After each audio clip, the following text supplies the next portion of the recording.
నా ఫ్రెండ్ స్వప్న వాళ్ళ ఇంటికైతే తాంబూలం కోసం అయితే వెళ్ళిపోయాను అనమాట. అమ్మవారిని చాలా బాగా అలంకరించి అందంగా తయారు చేసింది. తను ఇచ్చిన తాంబూలం కూడా చాలా ఇంట్రెస్టింగ్గా ఉంది. మరి ఏమేమి ఉన్నాయో అందులో చూద్దామా?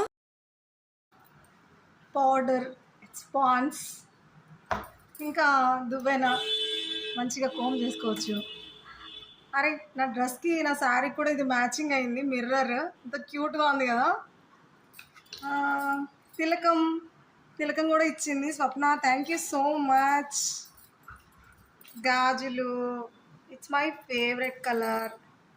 చూడండి, మంచిగా ఉన్నాయి కదా. కలర్ఫుల్ బ్యాంగిల్స్ నాకు ఈరోజు అయితే చేతికంతా. దెన్ కాటుక, దిష్టి పడకుండా కాటుక పెట్టుకోమని మంచిగా ఇచ్చినావు. ఇంకా తాంబూలం, ఇందులో పసుపు దారము, ఆకు ఒక్క, పండు, ఎండు ఖర్జూరం, ఇంకా ఈ నైవేద్యం. ఫుల్ఫిల్డ్ తాంబూలం. చిన్నప్పటి జ్ఞాపకాలను అయితే గుర్తు చేసావు స్వప్న. నిజంగా నువ్వు అలా పారాని పెడుతూ ఉంటే నాకు చిన్నపిల్లలాగా భలే మురిసిపోయాను. చాలా సంతోషంగా అనిపించింది. అమ్మవారి దయ వల్ల ఇద్దరు పిల్లలు అంచెలంచెలుగా పైకి ఎదగాలని నేను మనస్ఫూర్తిగా అమ్మనైతే వేడుకుంటున్నాను.